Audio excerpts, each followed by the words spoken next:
नमस्कार, मैं अभयराज आपका हुनरबाज पत्रकार में स्वागत करता हूं। सुहेल देव भारतीय समाज पार्टी के अध्यक्ष ओम प्रकाश राजभर ने बड़ा बयान दिया है। गुरुवार को राजभर ने कहा कि बहुजन समाज पार्टी की राष्ट्रीय अध्यक्ष मायावती को विपक्ष के प्रधानमंत्री पद के चेहरे के रूप में पेश किया जाना चाहिए। उन्होंने कहा कि भारत में सामान्य वर्ग और पिछड़े वर्गों के प्रधानमंत्री रहे हैं, लेकिन कोई दलित पीएम नहीं रहा है। राजभर ने अपने पूर्व सहयोगी और समाजवादी पार्टी प्रमुख अखिलेश यादव पर भाजपा की गुप्त रूप से मदद करने की भी आरोप लगाया है और उनसे पूछा कि वह बसपा, कांग्रेस, एसबीएसपी जैसी पार्टियों के साथ दूसरा मोर्चा क्यों नहीं बना रहे हैं। गाजीपुर जिले के जहूराबाद के विधायक ओपी राजभर ने गुरुवार को बताया, सामान्य वर्ग के लोग पीएम रहे हैं और अब एक पिछड़े समुदाय का व्यक्ति पीएम पद संभाल रहा है। फिर विपक्ष किसी दलित चेहरे को सामने क्यों नहीं रखता है? एक ऐसा समुदाय जिसका कभी कोई पीएम ही नहीं रहा।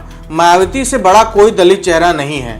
उन्हें या तो नीतीश कुमार को पीएम चेहरे के रूप में घोषित करना चाहिए या उन्हें दूसरा मोर्चा बनाना चाहिए। मायावती द्वारा विपक्षी नेताओं से मिलने से इनकार करने और अकेले चुनाव लड़ने की जिद के बारे में पूछ जाने पर ओपी राजभर ने कहा, उन सभी को मायावती के पास जाना चाहिए और कहना चाहिए कि हम आपको पीएम उम्मीदवार के रूप में चाहते हैं। अगर ये नेता इस प्रस्ताव के साथ चले गए तो कौन सा नेता ना कहेगा।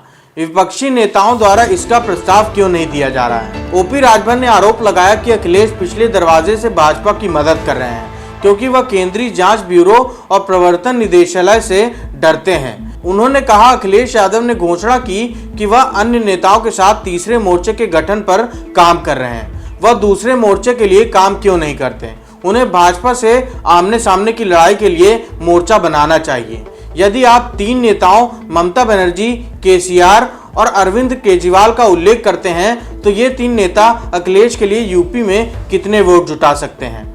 वह तीसरा मोर्चा बना रहे हैं क्योंकि पिछले दरवाजे से भाजपा को सरकार बनाने में मदद करना चाहते हैं। ओपी राजभर की एसबीएसपी उस गठबंधन का हिस्सा थी जिसे सपा ने राज्य के चुनावों के लिए बनाया था। हालांकि चुनावों के तुरंत बाद रिश्ते में कड़वाहट आने के बाद दोनों पार्टियां अलग हो गईं। एसबीएसपी 6 विधानसभा सीटें जीतने में कामयाब रही।